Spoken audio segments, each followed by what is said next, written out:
In honor of Squid Game Season 2 starting, we're gonna make the cookies from Squid Game. All you need is some granulated sugar and baking soda and a non-stick pan.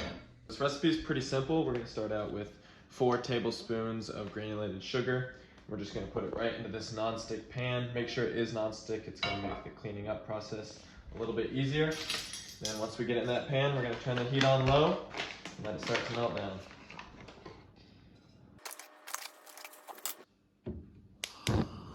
Make sure you don't put the heat too high, otherwise the sugar could burn and you're gonna have to start the whole recipe over. Make sure you guys stir the sugar periodically so it doesn't burn too much. I like to use something wooden that I can just throw away at the end so it don't ruin a spatula.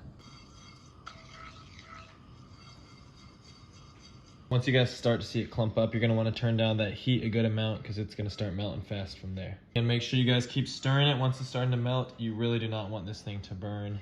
All right, we're really getting toward that end. Just make sure you keep breaking apart all those clumps that are still there and stirring it around.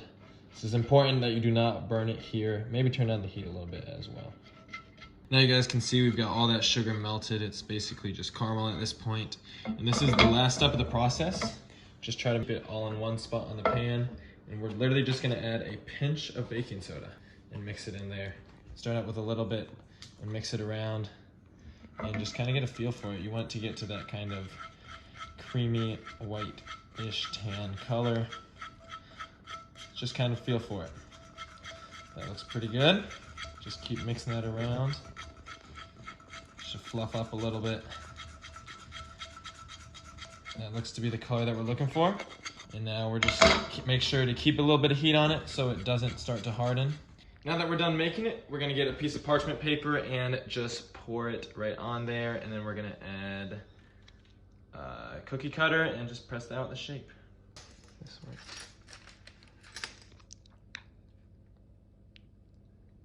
Let it sit for longer. So now that we've let it cool, we can pull it right off the baking sheet. And there you go.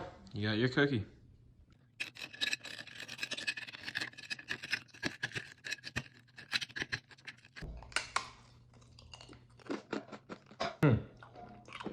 Tastes like a toasted marshmallow.